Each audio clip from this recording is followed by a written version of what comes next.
Hello, hello, hello. Welcome to another episode of the GSMC Wrestling Laureate podcast brought to you by the GSMC Sports Network. I'm your host, here, Eric Rodriguez, every Monday through Friday, 4 p.m. I wish, 8 p.m.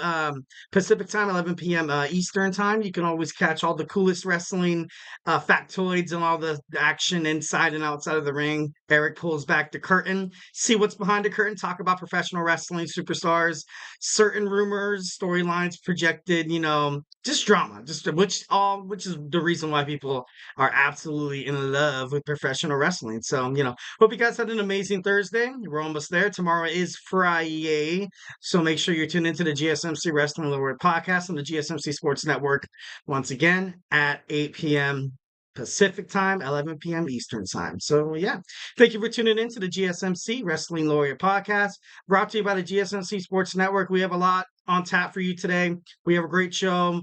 Segment one, we're going to talk about AEW Dynamite. We're going to review that. We're going to preview my Thursday Night Wrestling, which is Ring of Honor and also, TNA Impact. And then we're going to talk about Sasha Banks reflecting on her time with WWE, the good, the bad, the ugly, what she kind of expects from AEW, as compared to WWE. Fourth segment, I got hot seat cool beans for you guys. We're going to talk about AEW Dynamite Forbidden Door. I'm going to give you guys the superstars that are going to be in that pay-per-view. Going to say, hey, if the seat is hot, that means they need to do something. If it's cool, that means even if they win or lose, I don't really see their kind of storyline or their progression or their character kind of change, at all, or, if any. And our fifth and final segment, we're going to end like we do every Thursday. My Thursday superstar spotlight is going to be today, John Cena. We talked about, on Tuesday, today in wrestling history. And today's the 27th, so it was the 25th. Where John Cena in 2002 made his debut at WWE SmackDown against Kurt Angle. And of course, that made waves, obviously, waves big enough for him to become probably the most interesting man in the world, John Cena. So, we're going to talk about that. Well, before we move on, before we do anything, of that nature, I want to remind you guys to use the tips and donations link at the GSMCpodcast.net. Shoot me your questions, comments, and concerns. Tell me what you like. Tell me what you don't like. It really does help the show, guys. Here at the GSMC Sports Network, we do love a lot of peace, love, and positivity. Remember to Superman punch that like and subscribe button, and also follow the show and the GSMC network. Again, the link is at the GSMCpodcast.net.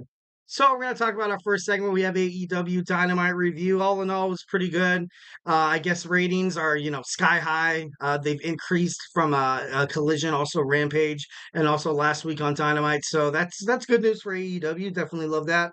So the show started off with, of course, Maxwell Jacob Friedman, MJF.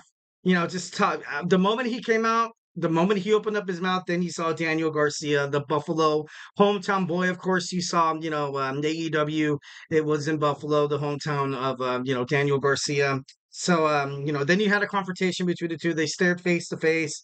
Garcia and MJF honestly have a lot in common.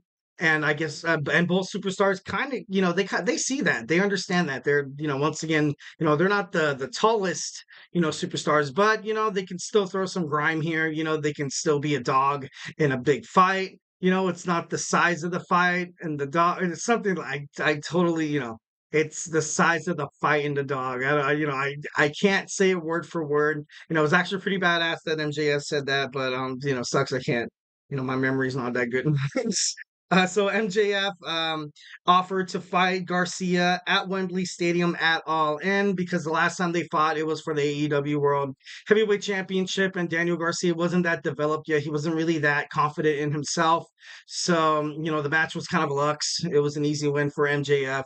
But now, Daniel Garcia, he's worked his butt off. He's becoming one of the top tier superstars in terms of AEW. He's definitely the future. And MJF knows that, and he definitely, acknowledged it. He told Daniel, like, hey, honestly, you're doing a really, really good job. You're doing a really, really good job. Out of all the people in the locker room that probably could eventually beat me, it probably could be you. So, definitely love throwing flowers to the hometown boy in Buffalo, Daniel Garcia. But of course, MJF interrupted by Will Ospreay. Will Ospreay coming out. She absolutely, he looked so excited to just take the MJF spotlight. It was kind of crazy the way kind of, I was like, what is he doing out here? But Will Ospreay, he's welcome anywhere in terms of, All Elite Wrestling. He's the aerial assassin. So I wasn't really mad. Will Ospreay's pretty badass. So basically he interrupted MJF and he gave Daniel Garcia a shot at the AEW International Championship on next week on Dynamite. So that, he also offered up the AEW World Heavyweight Championship, saying that, basically he's going to sweeten the deal, basically, showing Swerve that he's not afraid of him, that he's going to beat him. Strickland can't hold on to the AEW World Heavyweight Championship because Will Ospreay is a huge juggernaut. And he, to his point, Will Ospreay is really, really damn good. This will definitely be probably the best test for Swerve Strickland in this title reign to see if he can actually prove all the naysayers wrong. Like he did fight Christian, and I think he defended his title against somebody else. I can't think of it right now. But so far so good. He beat Samoa Joe. Took him 2 times, but obviously, the first time he lost, it was a triple threat match with the Hangman Adam Page. Kind of messing it up. So a lot of good stuff happening with Will Ospreay. Offered Daniel Garcia a shot at the international championship on Dynamite, so it should be interesting to find out what happens at Forbidden Door. Next, we have the Blackpool Combat Club against the LIJ. The match was it was going really, really slow. It took about 2 commercial breaks and, picture in picture. And it got to the point where John Moxley, being John Moxley, being the wild thing that he is, grabs a chair and then all hell breaks loose. Kind of crazy, but there was never really a deciding winner in terms of that. You did see the leader of the LIJ, Katsuyori Naito, confront the IWGP champion John Moxley in the ring, wanting just kind of freak him out. Just be like, hey, like, are you looking forward to Forbidden Door like I am? Better focus. Better focus. Obviously, this match was kind of a way to kind of soften up, John Moxley, the IWGP champion. But, it's going to take a lot more than that to slow down the Wild thing. Just saying. Also, we saw Switchblade Jay White defeat Ray Fenix. So Jay White moves on with the Owen Hart Cup. Patriarchy came out to confront the Bang Bang Gang, which was actually kind of interesting and kind of crazy to see because you see like these two, heel factions come out and like press each other. And basically, the Bang Bang Gang are the trios champion in AEW. Also, they are the 6-man champion in Ring of Honor. They're, double the champion. They're holding double the gold and they have all the gold, so, that's going to be definitely perhaps a future match between Christian Cage and Jay White, which would be awesome. And in my honest opinion, I feel like Christian, you know, is kind of reminded of himself self about, how Jay White is. And I see that. I can see how Christian Cage is kind of reflected within Jay White, just the way just the way he is. You can't trust Jay White, the switchblade Jay White. He's one hell of an athlete. He can, get on the top rope. He's not one of the best, people in terms of, getting along with the crowd and stuff like that. He's kind of out there to get his own. And in recent years, of course, after the Edge and Christian thing in WWE, WWF, you kind of saw Christian Cage kind of be that switchblade Jay White just to kind of make a name for himself. So I think he sees a lot of him inside Jay, and he wants to find out about it. So it should be pretty interesting to find out. Next, we have the Acclaim challenge the Elite. So we're gonna have a 3-on-3 at Forbidden Door. No, I think is it gonna be at Forbidden Door? No, I think they're fighting for the tag team championships, or I don't know if that was quite. Don't quote me on that. But the Acclaimed recently in a proving ground match defeated the Young Bucks. Nicholas and Matthew Jackson.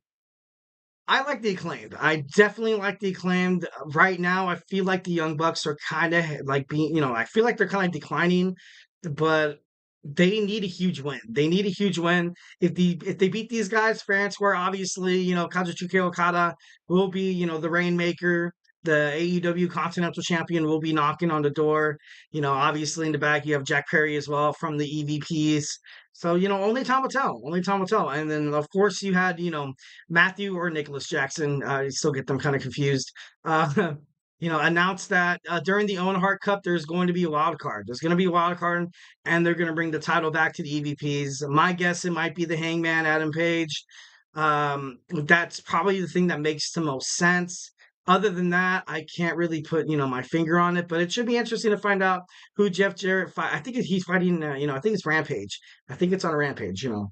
Um, Moving on, we saw Toni Storm, Mariah May, and Mina Shirakawa defeat Anna Jay and the Outcast. After the match, you had a little bit of a drama. You had Toni Storm and Mina Shirakawa, and also Mariah May toasting. When you saw Toni Storm to her back to Shirakawa, she was dancing with Mariah May, and then, she ducked. Mina, had the champagne bottle and smashed it across Mariah May. Poor Mariah May. That's crazy. I feel, out of all this, baggage between the Toni Storm and Shirakawa, I think she's not good. The biggest, she's taking the biggest hurt here. She got, a glass to the head. She's also going to have to choose probably, at Forbidden Door, who she wants to represent, who she wants to be with.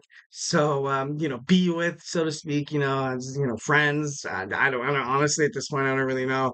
I know AEW, kind of on that PG-13. So, can't. Let's move on. That's the perfect time to move on. Rapidly finishing this up, we have Mercedes Mone basically telling Stephanie Valkyrie that she wants to be the New Japan Strong Women's Champion. Obviously, right now, she is the AEW TBS Champion, but this title means so much to Mercedes Mone.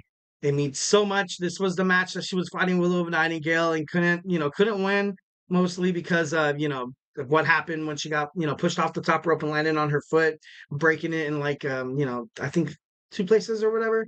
So, this title means a lot. I don't want to say it means a lot to her more than the TBS championship. Obviously, this is a winner take all kind of thing. I feel like you kind of still need both championships on each brand. So I think this match is going to end with maybe an interference or something like that. That's the only thing that kind of makes sense to me. So next we have, the Learning Tree come out. You have them confronted with Samoa Joe, Katsuyori Shibata, also Hook. They're obviously they had a promo heading toward Forbidden Door. Next you see Kyle O'Reilly losing to Zack Sabre Jr. Kyle O'Reilly, man, I feel bad for him because he keeps on losing. I feel like AEW needs to kind of put this guy in the winners column sooner rather than later because he has so much momentum from the crowd, from his stint with the Undisputed Kingdom. So I don't know. Hopefully, I don't want to see Kyle O'Reilly make it back to the Undisputed Kingdom, in my opinion. I kind of love him showing his personality, kind of being that underdog guy that everybody loves. He's kind of like that babyface. So, Kyle O'Reilly, definitely hope he does not join the Undisputed Kingdom. All right, lastly, in the main event, we have Swerve Strickland teaming up with Will Ospreay against the Gates of Agony. Swerve Strickland really wanted this one because he was part of the Gates of Agony when he was with the Mogul Embassy. The Mogul Embassy was a little, rotten. They were a little upset that when Swerve became the AEW World Heavyweight Champion, he kind of, disregarded the gang and kind of blackballed them, in a way. Like, didn't really mention them, didn't really, acknowledge them helping, the support, nada. So that could also reflect on Swerve. But, the match, the show ended with Swerve Strickland standing on top, Will Ospreay knocked out after getting kicked in the head by the AEW World Heavyweight Champion. Can't wait to watch Forbidden Door. Definitely going to be awesome. We're going to review it, thoroughly tomorrow. Today, we are going to move on. We're going to move on to our Thursday night wrestling preview. We take a step into the ring of TNA Impact and also Ring of Honor. So, hey, do not go anywhere.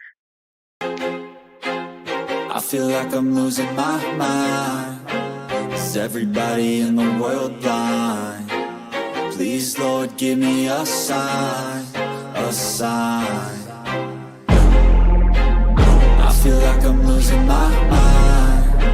Is everybody in the world blind? Please, Lord, give me a sign, a sign. I wanna be the greatest. Everybody on the fake shit. I look around and feel like everybody is the fakest. I make this every day and I'm impatient, hoping one day I blow up from the basement. Statement, the top is so vacant. I don't hear shit that I think is amazing. Waiting for my day when I'm playing sold out shows for 1,000 faces. Hey, give me that crown, get in my way and to be put down. It ain't your place, all this my town. If I want that shit, then I'll get it right now. I'm losing it, the noose it fits. I'm losing shit, a stupid myth. You choose to live or choose to dip. You choose to fight or lose your grip and lose a gift. Oh, I feel like I'm losing my mind. Is everybody in the world blind? Please, Lord, give me a sign, a sign.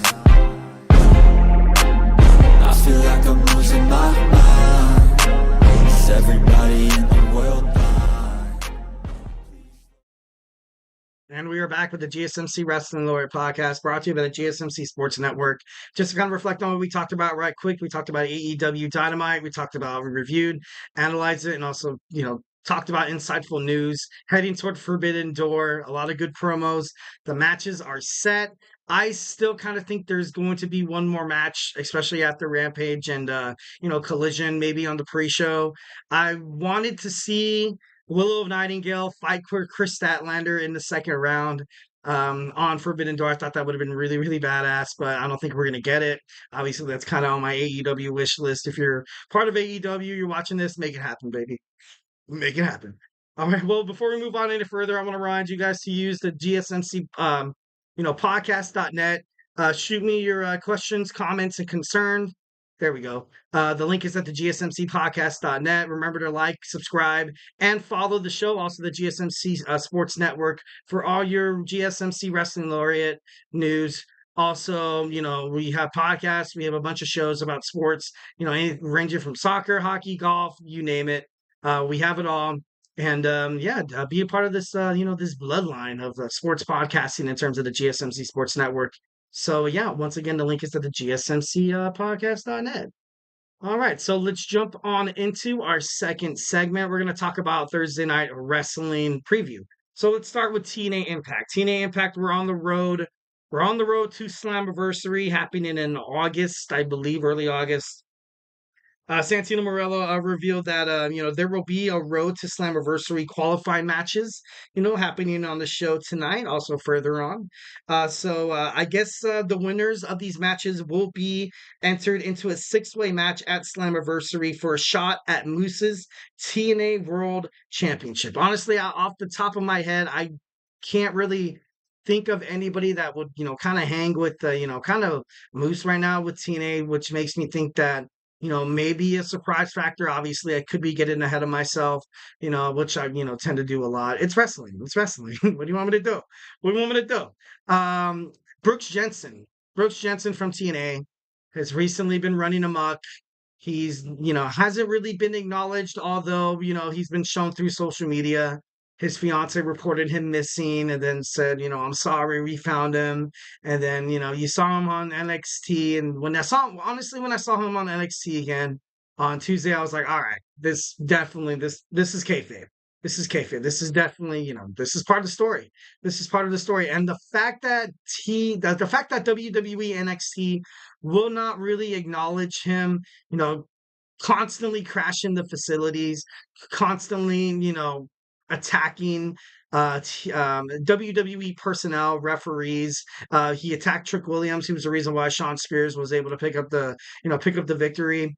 So, it's kind of crazy. It's a kind of crazy way, obviously, part of the new Triple H, Paul Levesque era of professional wrestling. You could kind of expect more things like this, maybe a lot of shocking, definitely using social media to their advantage. I actually did a segment about this, I believe, like 2 shows ago, when I was talking about how social media negatively impacts professional wrestling, but mostly, it creates positives.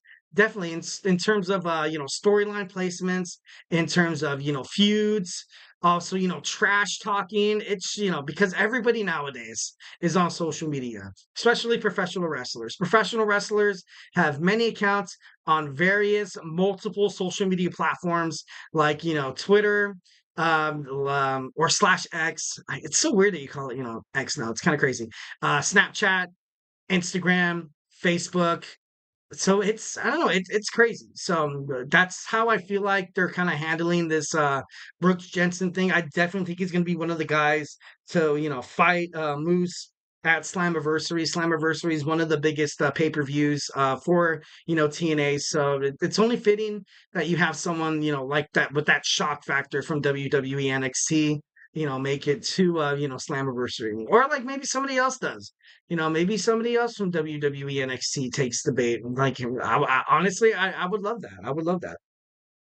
Next, we see you have obviously you have Josh Alexander. He is revealed to be the first entrant. Nick Nemeth tonight fights Rick Swan. Also, you're going to see Steve Maclin against Sami Callihan. Both of those matches are going to be qualifiers for the road to Slammiversary. Mustafa Ali has a State of the Union address. I'm most likely trying to find out who's his next, who the competitor is going to be. Right off the top of my head, if I had to think of some, I would love to see Joe Henry fight Mustafa Ali. I think that would be a great way for him to lose the X Division Championship. No, I'm just kidding. No, I like Mustafa Ali. I like how I like how he complements the belt. Obviously, the X Division. You think of X, you think of the word extreme. So definitely a lot of aerial attacks. Definitely a lot of kind of just, these moves that just don't seem like your standard traditional, very innovative move in the X division, in terms of superstars and stuff like that. It would be kind of crazy to see somebody like, Javon Evans maybe find his way to fight Mustafa Ali once, and in the future. That would be pretty cool. It's kind of crazy now that once when I'm talking about TNA and like I can kind of reference WWE NXT, you know, the world of wrestling's opening up. Love it. I actually read in an interview with Tony Khan. I think it was on ringsidenews.com or cage side seats. I'm not too sure. Don't quote me on that. But he was talking how he kind of feels a little responsible for WWE and TNA making the pact, making making a crossover happen. First and foremost, because Tony Khan recently, purchased Ring of Honor, also New Japan Professional Wrestling. Now they're partners, so you're gonna see all three of those brands, kind of coexist. And then, secondly, you also kind of see maybe WWE felt like maybe they kind of had to do that because you're going to have AEW most likely, with Warner Brothers Discovery, they're going to hop on the app. They're going to have loads and loads of content. Obviously, you had, the reason why I feel like All Elite Wrestling kind of, is so, kind of so small to WWE's because it's video library content. They started in 2019. If you think about where they are now, honestly, AEW is not doing too bad. People like to get hung up on this notion that, oh, rivalry, who's the best wrestling promotion. It's to the point where now, like with like social media, it really honestly doesn't matter about ratings on TV as much. It matters. It matters, but not that much. So just imagine having TNA on there, having, the NWA, because once, you did see the NWA and TNA, they partnered back in 2006, I believe, or 2004. Um, so it's big. So WWE, I don't know if they felt like they had to kind of reach out to there to kind of be like, well, we can't have like everybody coming after us, you know what I mean? But it's just interesting. So it's very interesting to see what the AEW president, Tony Khan, had to say. So, moving on, interesting to find out who, answers the call to Mustafa Ali. Next, we have Alan Angels against Kushida. Masha Slamovich is going to go head to head with Zaya Brookside. And you have ABC against Jake Something and Diener against the Rascals. The winner might receive a shot at the TNA World Tag Team title, against the system. So, definitely, more interesting, title bouts, coming forward. So that's pretty badass. Moving on to Ring of Honor, we have Big Shotty Lee Johnson against the Dark Order's Alex Reynolds. We have a proving ground match between the Ring of Honor Women's World TV Champion Billie Starkz against Angelica Risk. This match, it could be big. I feel like the way, it's kind of going with MIT with Athena. Obviously, she's hurt, refusing to relinquish the ROH Women's Championship. She's the longest reigning champion. I don't see why she would relinquish it. at all, but there's got to be some drama. There's got to be some drama in terms of that. You kind of, you know, there's just so much domination in terms of professional wrestling right now. And you know, like the system on TNA, like you're kind of seeing the bloodline heading toward another dominating faction, you know, with WWE. And then you have the elite on, you know, AEW. So it's I feel like Billie Starkz probably loses this match. Probably loses this match. And the last, we have the main event. We have Ring of Honor World Heavyweight Championship match against my man Mark Briscoe and Kyle Fletcher. This is the match that I've been dreading my whole entire life because I love both guys. You know, although Kyle Fletcher is part of the Don Callis family and most likely will be the reason why Will Ospreay will lose to Swerve Strickland because Don Callis, especially what Will Ospreay said on Dynamite 2 weeks ago about how him not needing the Don Callis family. um, it's, you know, obviously you're going to see Will Ospreay attacked by Roosh, attacked by Kyle Fletcher to Don, you know, Trent Beretta. That's, you know, kind of imminent at this point, you know, kind of heading toward Forbidden Door. So Mark Briscoe, one hell of a man, one hell of a fighter. He's just incredible. And it's kind of sad because don't, I mean, I hope he doesn't lose the championship. But it's like it's so crazy. It's so crazy. Mark Briscoe won the championship from you know, from Eddie Kingston about I would say like 3 to 4 months ago, I believe. And Kyle Fletcher is the hottest superstar on Ring of Honor right now with the winning streak dating back to May of 2022. He defeated Tony Deppen to win the championship, the Ring of Honor World you know, Television Championship. He's had 18 consecutive victories, and oh man, before Forbidden Door, you do have Mark Briscoe heading into the ladder match for the TNT Championship. I don't think he's going to win. I don't think he's going to win that ladder match. At this point, I really don't honestly, I can't see why Kyle Fletcher doesn't beat Mark Briscoe tonight. Probably going to wake up tomorrow morning, we'll look at my phone and probably cry, you know, be like, no, my back Mark Briscoe, that sucks. So, you know, only time will tell. We're going to find out what happens tonight. If you're watching it right now, or if you already have the tea, you know, tap it in the chat section. Maybe I might cry right in front of all you guys right now. I'm just kidding. I'm just kidding. Also on Ring of Honor tonight, we have Taya Valkyrie against Trish Adora. The Problem, Mina Shafir, also to make an appearance. We also have Lance Archer and The Righteous in trios competition. So a lot of good stuff happening on Ring of Honor, a lot of good stuff happening on TNA Impact. Well, guys, do not go anywhere. Our next segment, we're going to jump on into, you know, Mercedes Mone reflects on her time with WWE. So, hey, do not go anywhere. Looking for your daily fix of sports talk without having to pay for it? GSMC Sports Network is available on YouTube. Just search GSMC Sports Network. Get your fix of daily sports talk shows on YouTube, absolutely free. NFL, college football, NBA, MLB, MMA, UFC, fantasy football, and so much more. GSMC Sports Network has shows running all day long, with new sports shows starting every 2 hours. Just like on your favorite cable sports channel, except GSMC Sports Network is absolutely free. Just search GSMC Sports Network on YouTube to catch one of your new favorite shows, like the GSMC College Football Podcast, Chip Shot Football Podcast, Hoops and Heels Women's Sports Podcast, GSMC Basketball Podcast, and so many more. Check it out for yourself. GSMC Sports Network, now available on YouTube absolutely free. Search GSMC Sports Network on YouTube right now.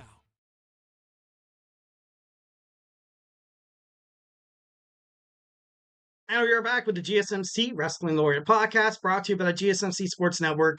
I'm your host, Eric, here every Monday through Friday talking wrestling, you know, behind the scenes, behind the curtains, inside action, inside and outside of the ring. So make sure you know, catch me every night on the GSMC Sports Network at 8 p.m. Pacific time, 11 p.m. Eastern time. So without further ado, we're going to talk about Mercedes Mone and her reflection on WWE. But before we move on, I want to remind you guys to use the GSMC Sports Network, the GSMCsports.net. Make sure GSMCpodcast.net. Sorry, to getting too ahead of myself.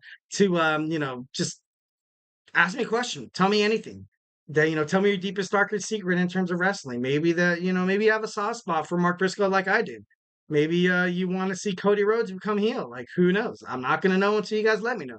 So, of course, make sure you Superman punch that like and subscribe button and also follow the show, also the GSMC Sports Network. Again, the link is at the gsmcpodcast.net. So let's make this work. Bam. And bam. All right. So we're going to talk about Mercedes Mone. So far, her recent stints with AEW has been really, really good. I was kind of a little skeptical about it, especially how fast they kind of gave her the championship. I'm a Willow of Nightingale kind of guy. Definitely thinks that she was a great champion. She has huge accolades. She's definitely a good role model. 1,010%. They also pushed Mercedes Mone so hard. They pushed her so hard. I kind of knew she was going to AEW like months before she actually kind of debuted. So of course, if you're Tony Khan, you should be excited to have someone like Sasha Banks or Mercedes Mone, however you want to refer to her. But either or, she's a great wrestler. She's good at what she does. Her promos are decent. It was just that waiting period. I think it was that long waiting period that I don't know if they were still giving her a little bit of a little bit of leeway, a little bit of a chance to kind of get comfortable inside of the ring after, of course, breaking your foot in like two places that, would kind of be troublesome for anybody coming back from any kind of injury. Obviously, like when you see NBA players come back or, football players come back in the NFL, they, kind of take it easy a little bit. Obviously, I feel like, maybe that's what they were doing with Mercedes Mone. But I don't know, it's kind of crazy. So Mercedes Mone, during an appearance on the WFAN, stated that obviously you saw her be back in May of 2022 alongside Naomi. Sasha Banks left the company due to creative differences, kind of a little disgruntled of how her character was kind of being held in her position within the women's division in WWE. Banks, she walked out despite holding the WWE Women's World Tag Team Champions. Of course, that led to her indefinite suspension from WWE. But Mercedes Mone, she had this to say, and I quote, she said, "For so many years, everyone wants the tea on that drama. You're not going to get it unless you buy the book maybe 10 years later." So is she going to write a book, because at this point, I feel like I kind of knew what happened between her and WWE. And of course, this is speculation, but let's get into it. It was because recently, during that time in women's wrestling, especially in 2022, after the pandemic hit, it was definitely kind of a gut check time for WWE, and they started dropping a crap ton of stars. They released a crap ton of stars. And I feel like Sasha Banks was forced to be just that same character. She was constantly, kind of that antagonist, kind of that person that, constantly fights against Bailey, for the same people. You're going to see her with Charlotte Flair fight in the same kind of matches. Definitely the predictability factor was a little prominent. And that's, the moment wrestling fans kind of know wrestling is like, choreographed and scripted and stuff like that. But, I definitely feel for her. I loved how she went to AEW. She also went on from saying that she went from a legit boss to taking charge of her own character, her own life, being the CEO within her own life. Just for her to kind of say that, like, so like the WWE under the Vince McMahon era, you know, uh, allegedly, was it really that bad for women? Was Ronda Rousey kind of right when there'd be like, okay, they would give so much attention to the men inside of WWE, and the women's they just give 5 minutes and be like, oh, that's good enough. Eh, that's cool. They're getting TV time, then they can sell shirts and posters and pamphlets and programs and stuff like that, at the stadium and stuff like yeah. I kind of feel like that's the reason why Sasha Banks kind of left WWE. And it just kind of makes sense. It makes sense. You definitely saw it in her matches. You definitely saw it in her promos that she didn't really have a passion for it anymore. And then, of course, you saw AEW kind of debut in 2019, the crazy time because then you had the pandemic happen that I think it was March of 2019. And they still killed it. And Mercedes Moné feels like that she has a lot more freedom within AEW. So definitely throwing flowers to that. Glad she's happy. When she's happy, she's going to put on some good wrestling promo. She's going to put on some great matches. And overall, like when someone's happy in their career, they're going to be a happy person. They're going to give you the best work that they possibly could. So definitely think that's it's going to be pretty awesome. She said she wanted to pursue personal growth. She wanted to stand up against the unjust circumstances, which kind of made her the highest paid woman in wrestling. She's the TBS champion. She's pursuing the New Japan Professional Wrestling Strong Women's Champion at AEW's Forbidden Door on Sunday. And she also said, and I quote, she said, "I get to do so much of my dreams because that day I walked out, I trusted my heart." And it's not easy. It's not easy. Imagine like being part of a company like WWE. You're steadily being shown on TV. You're having matches, you're having promos and stuff like that. Not a lot of people would step away from that. A lot of people would kind of falter in, kind of comfortability. Maybe, you have that sure thing that, okay, I'm on WWE. Like, making it in the world as a professional wrestling is really, really hard. It's a cutthroat industry. You kind of have to be better than the best. And Sasha Banks definitely was better than the best, but even there's always that thought in the back of your mind, even in the professional world of work or whatever you want to say. Like you go out, to the real world after you get the college degree, you get a little bit of experience doing an internship, and then you're just so nervous because you don't know what's gonna happen next. So then you're at this job and you're like, oh, I could definitely, I could leave this job. I could leave this job, but I would like to find out my next move first. And I feel like Mercedes Moné knew that, with her talent, she automatically went to, 2023, she debuted in New Japan Professional Wrestling. But I would say she kind of felt a little nervous. She, trusting your heart, it's hard to do. Sometimes your heart thinks different than your brain. Sometimes the decisions your heart makes isn't right. Sometimes when you make decisions just basically off intellect and nothing to do with your heart, it could be bad as well.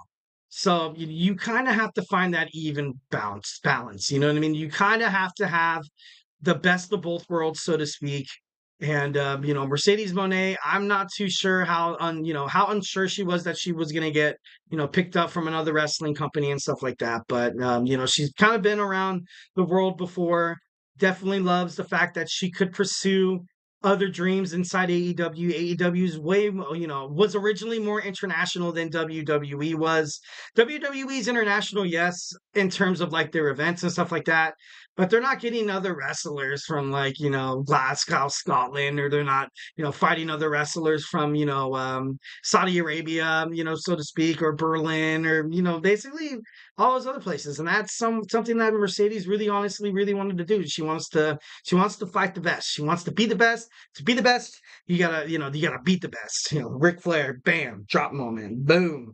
So, Mercedes Moné reflects on the restrictions imposed by WWE. She was she was obviously doing something in The Mandalorian.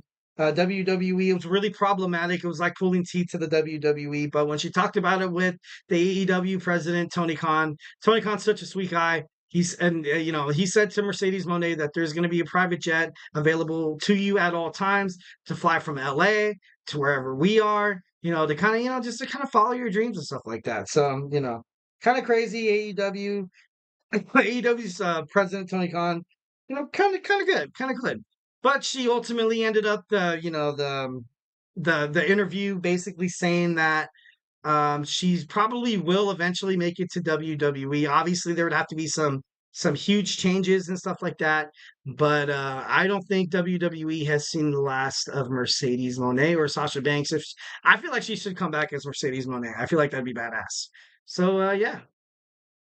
All right, guys, that was my Mercedes Moné talk. Now we're gonna jump on into hot seat cool beans. I'm gonna talk about some superstars who have a match at AEW Forbidden Door. If they're on the hot seat to do something, it's either make it or break it, bro. Or it's cool, like if they win or lose, it's not really gonna change their career so much. So hey, do not go anywhere.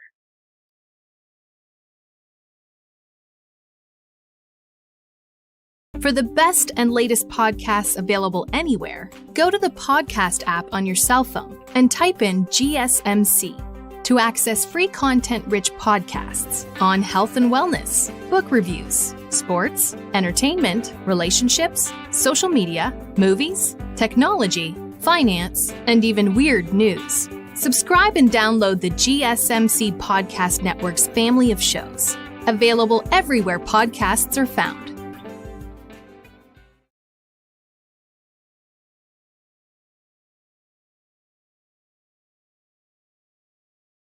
Welcome back to the GSMC Wrestling Laureate podcast, brought to you by the GSMC Sports Network.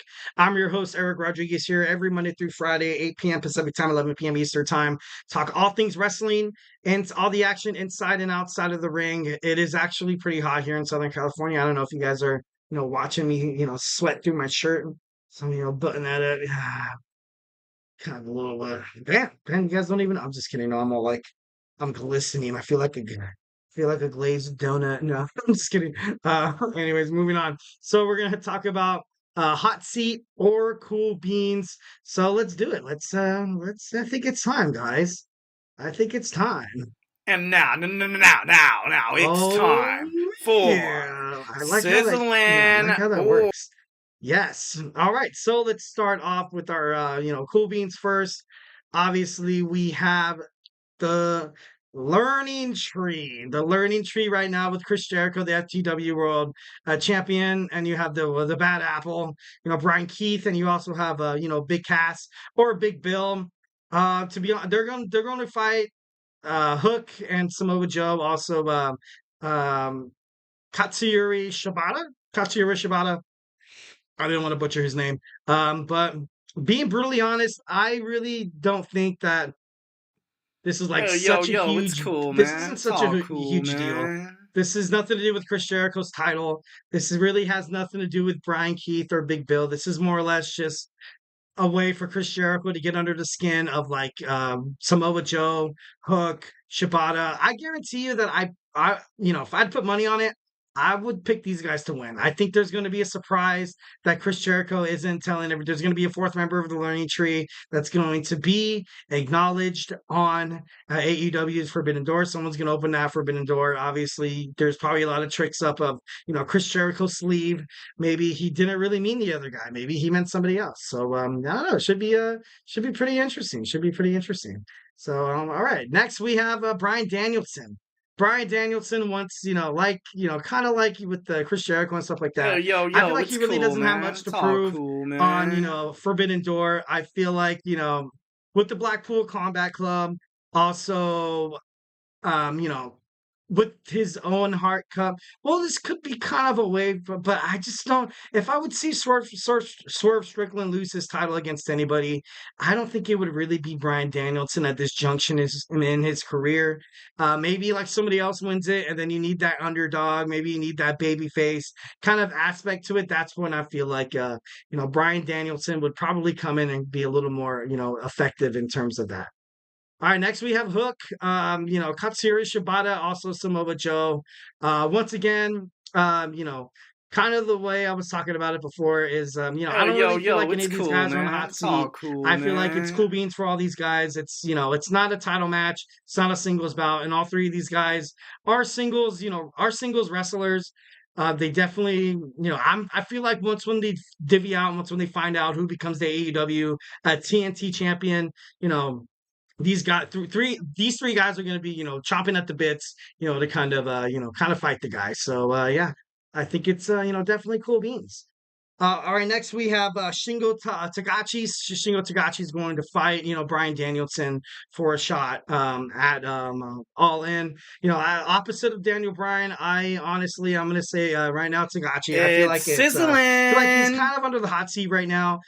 With this new, partnership between AEW and New Japan Professional Wrestling, they kind of need some of these guys to step it up. This guy's a former IWGP World Heavyweight Champion. Would be amazing to kind of see him go on to the finals to fight whoever the wild card is from the Young Bucks or from the EVPs or the Elite. So definitely think Tagachi, definitely a lot of, some heat coming from that, seat.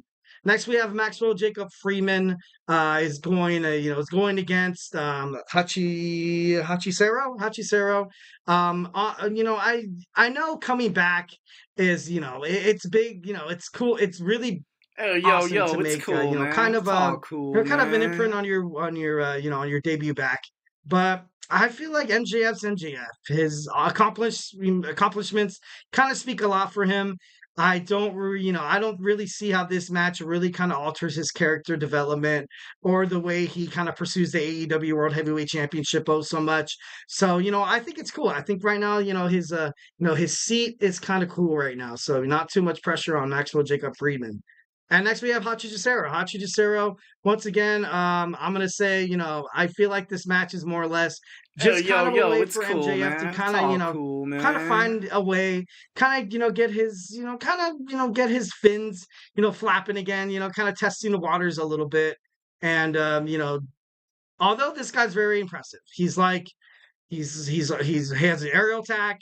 He's basically a submission wizard, and he's a powerhouse. So this guy, not taking anything away from him, but once again, I feel like there's not that much pressure on him to like really kind of prove anything at AEW Forbidden Door. So yeah. All right, next we have the Zack Sabre Jr. Zack Sabre Jr. has been, kind of on a hot streak as of late. Um, Once again, I really, I know to kind of help your career perpetuate, you kind of need to get wins, after one another. But especially with everything that's happening with the Don Callis family, with Kyle Oh, Fletcher kind of, it's cool, man. kind of It's all assuming the roles cool, here. I don't think man. there's too much pressure of Zack Sabre Jr. to defeat Cassidy heading toward the pay.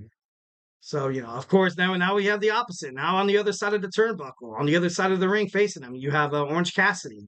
Orange Cassidy, I gotta be honest, is actually once again he's going to be on the opposite. It's I feel like his seat's kind of sizzling. sizzling. He, ever since leaving the Don Callis family, he's just been getting jumped and jumped and jumped, winning matches here and there, being part of trios matches, being part of 4-on-4s. So for him to establish himself as a singles wrestler, he needs to do it now.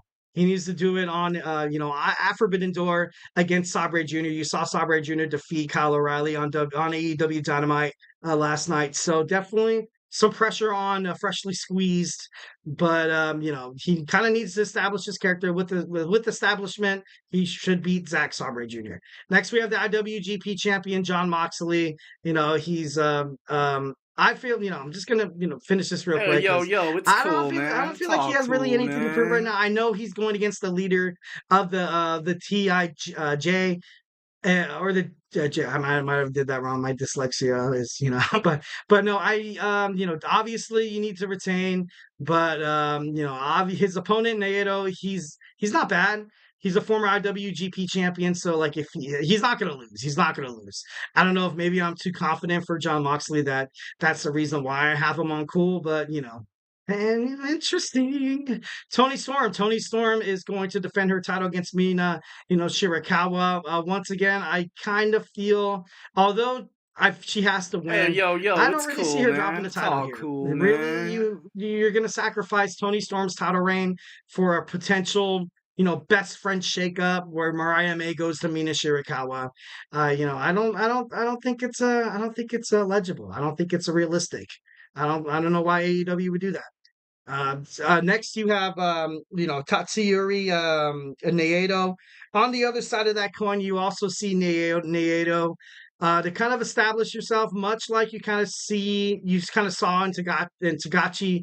That once when It's they kind of formed the partnership sizzling. with AEW and New Japan Professional Wrestling, I feel like right now this is kind of your time to shine, to show the wrestling world that that New Japan Professional Wrestling rocks, which it does. So, I feel like he does have a little bit of pressure on him. Next, you have Mina Shirakawa. Mina Shirakawa. To be honest, I don't really think there's that much pressure Oh, on her. I kind of it's like the cool, way that man. It's all AEW kind of cool, did it man. with the promos on AEW Dynamite when she grabbed the champagne bottle and missed Toni Storm. But I really honestly don't think she has any pressure to do anything on Forbidden Door. Next year, Mercedes Mone against Stephanie Vacour.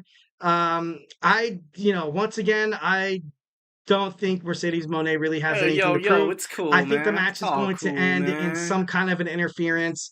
Someone's going to try to attack Mercedes Mone and be like, I'm coming after your TBS championship. My guess would probably be Chris Statlander, in my opinion, to kind of open up that, portal between Willow, Statlander and Mercedes heading toward Wembley Stadium. That'd be a pretty cool triple threat match. But both of those girls are in their own Heart Cup, so it'd be kind of redundant if you gave them a title shot. If you're Tony Khan. All right, next we have Stephanie Vaquer. Stephanie Vaquer, kind of like Mercedes Mone. I really don't, see any reason why there's really any pressure cool, on her. man. Obviously, Cool, the pressure's on man. her because Sasha Banks or Mercedes Mone really wants that title really, really bad. But Stephanie, she can hold her own in the ring. She's one of the best wrestlers. According to PW Insider, she's always on the power rankings. So definitely think that she's it's cool. It's cool right now for her.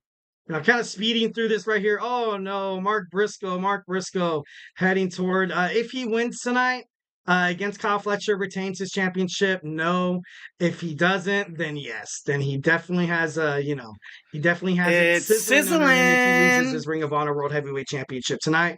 He needs to be a champion. He needs to be the AEW TNT champion if he loses his belt tonight. So yeah. And next we have Jack Perry. Jack Perry, I feel like ever since coming back, It's you sizzling. tombstoned, you knocked out the boss, you injured Kenny Omega, you joined the EVPs, you ran over, Darby Allin with the bus, left them to die. You got burned on the Anarchy in the Arena. Jack Perry is definitely set up for something big. I feel like he should win this match, although I don't want him to. But definitely think the pressure is on in terms of trying to be somebody after all this hype and everything like that. Next we have Konosuke Takeshita, also going to be part of that ladder match. I feel like it's cool. I feel like right now it's cool, right? He obviously it's really, cool, really talented man. guy. It's all cool, Definitely think he's man. going to get a lot of shots for the AEW TNT championship kind of moving forward.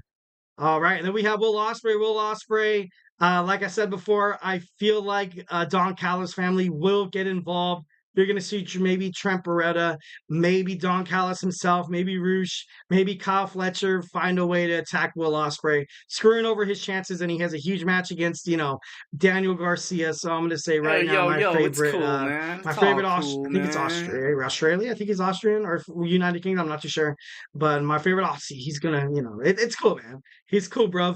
He's cool. And lastly, we have this man, the AEW World Heavyweight Champion, Swerve Strickland. And for him, it's sizzling. It's I feel like it's sizzling. sizzling. Definitely needs to prove himself. Will Ospreay is definitely one of the best wrestlers in the whole entire world. So it wouldn't make sense for all the pressure to kind of be on Swerve Strickland. A true testament to his title reign. So yeah, that was Hot Seat Cool Beans. Our next segment, we have Thursday Night Superstar Spotlight with John Cena. So hey, do not go anywhere.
And we are back with the GSMC Wrestling Laureate podcast, brought to you by the GSMC Sports Network.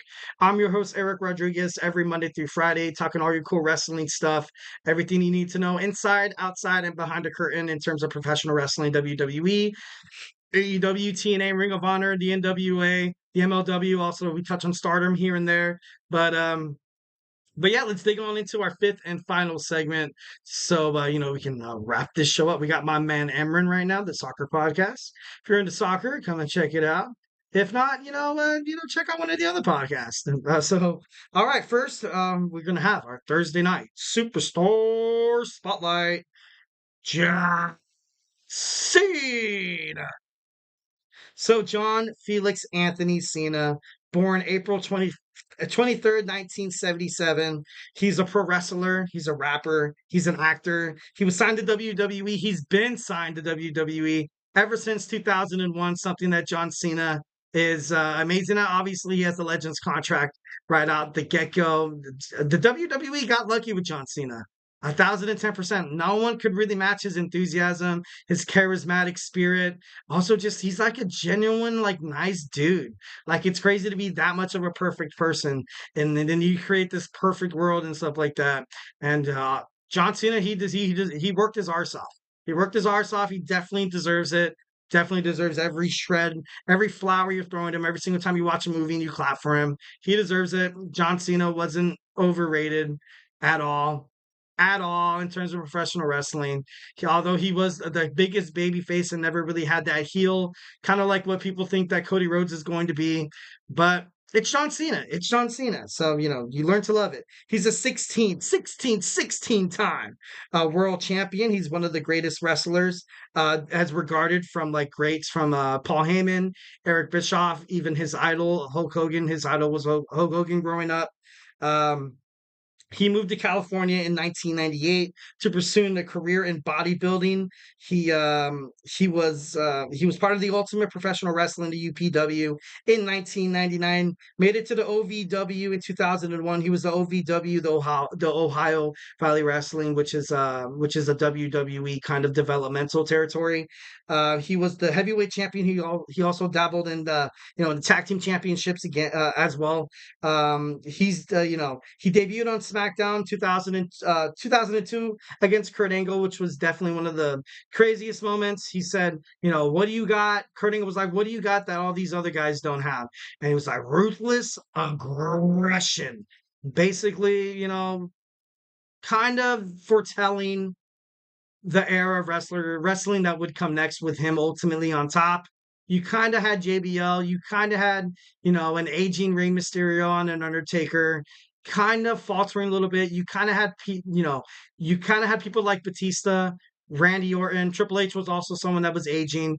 You needed just the new era of wrestling. Then you also had CM Punk, but CM Punk didn't really, we all knew how that kind of ended up and stuff like that with the pipe bomb. But John Cena was through it all. He did it all. He represented the company super well. He's still probably one of the best WWE superstars, if not the best WWE superstar of all time. I think he has an amazing winning percentage, although I think Bret Hart has the highest winning percentage in WWF/WWE history. Don't quote me on that. But it's kind of crazy. So, he was a villainous, trash-talking rapper.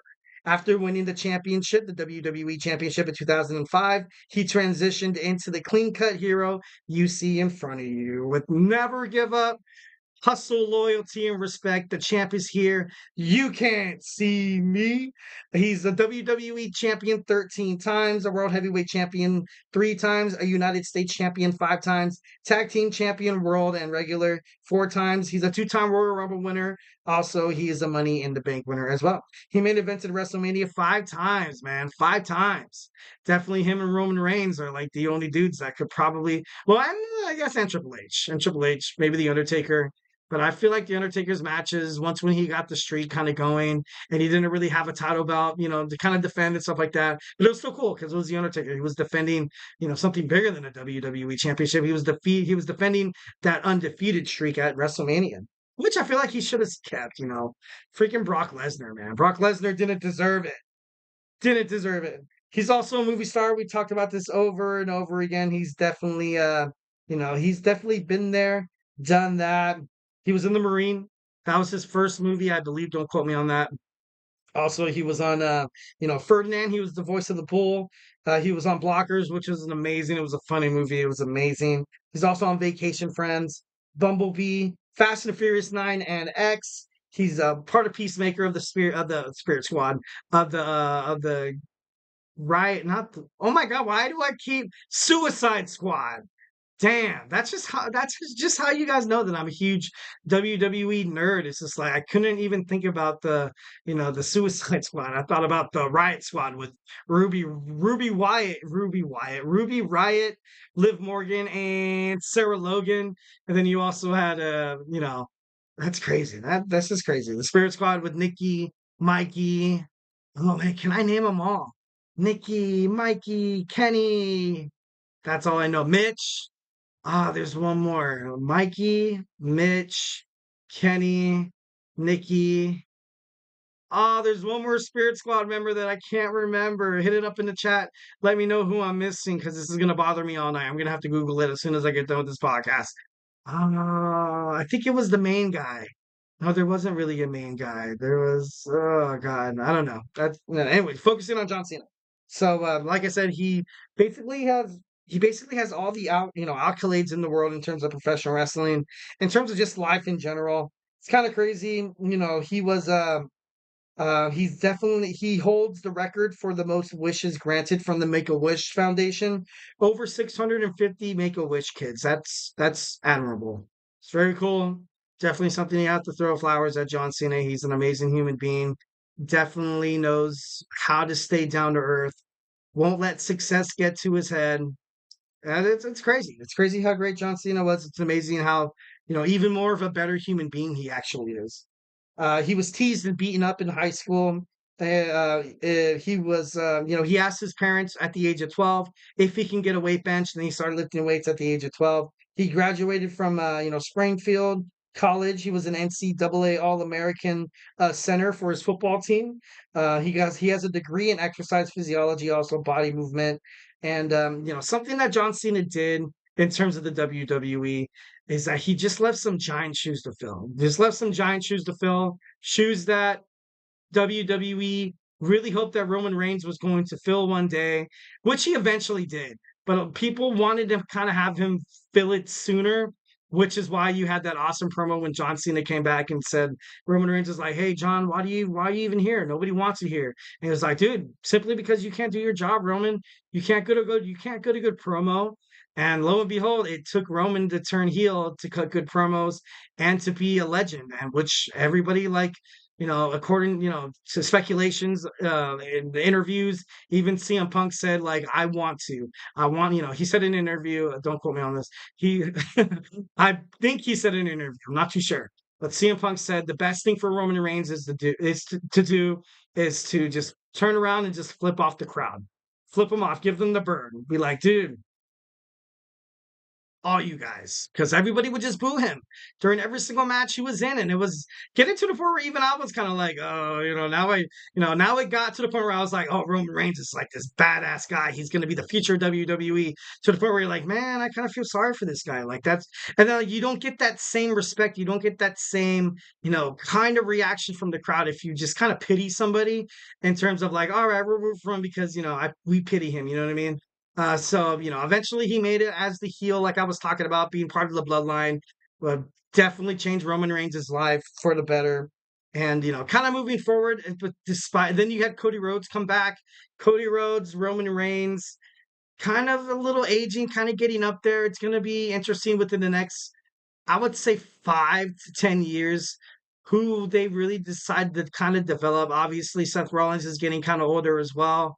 You have young guys coming in from WWE NXT, which is, kind of a godsend in my opinion, to be honest. And then, of course, you still have the OVW in the, WWE, the developmental, like, kind of territory and stuff like that.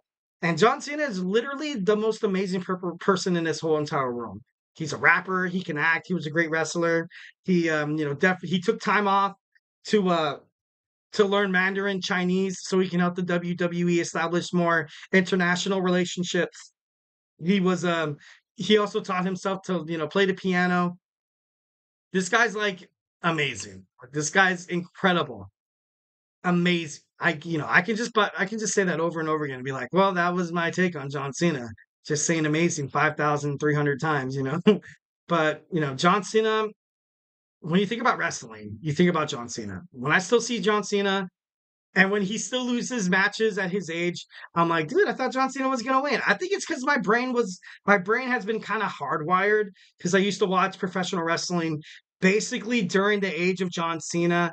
And when he left in the late 2010s, that's kind of when I stepped away from WWE, when you just started seeing somebody try to take over as John Cena's kind of predecessor, and it just wasn't good entertainment. It was kind of bad. It didn't take them until probably, uh, I don't know. I would say probably until much recent. No, because I watched it, but John Cena was just so popular. He was just so popular, so dominating. Every single match he was in, everybody was like, John Cena's gonna win, dude. John Cena's gonna win.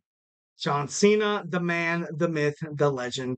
Definitely throwing respect on John Cena tonight. Thursday Superstar Spotlight. Let me know in the chat how you feel about John Cena, in terms of, his accomplishments, maybe his favorite movie, maybe his favorite part in the movie. And, damn, 650 Make-A-Wish wishes. That's so cool, man. That's so cool. If I ever kind of make it in this crazy world in sports media, I would love to kind of be like a John Cena. Such a good role model. Such a good role model. All right, guys. So that was my show. Thank you guys so much for tuning in to the GSMC Wrestling Laureate podcast, brought to you by the GSMC Sports Network. Remember to like and subscribe to the show, and leave a positive feedback, leave a positive review. Here at the GSMC Sports Network, we do love a lot of peace, love, and positivity. So really does make a difference, guys. Remember to follow us on Twitter/X, Instagram, Facebook, and TikTok for more content and updates. And if I haven't made you a wrestling fan by now, we have a bunch of sports podcasts. Go check them out. We have the Andrew Tate Show. We also have Hoops and Heels podcast with with Samantha, your one-stop shop for women's sports and stuff like that. Definitely awesome. Jeremy and TJ on sports. Kenny and Manny on football. My man Sam on baseball. Nelson on basketball. Christopher on fantasy sports. We just have podcast, and my man Tommy talking all things college football. Make sure you stay up to date with football, because as soon as the preseason kind of comes around, you're gonna want to watch some of the football podcasts that the GSMC Sports Network kind of provides. And it's not like ESPN or Fox Sports where we charge you guys. It's absolutely 110% free. So be a part of the GSMC Sports bloodline. Once again, I'm Eric Rodriguez, your favorite wrestling host in the whole entire world. And hey, stay beautiful. Mm-hmm. Mm-hmm. Mm-hmm. Let's go. I wake up to a little bit of drool on my pillow, feel like it's gonna be a bad day. Yeah, I'm tired of shit, and the coffee ain't hit yet. Damn, ain't that great.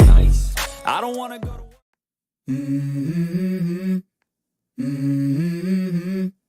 Mm-hmm. Mm-hmm. Let's go.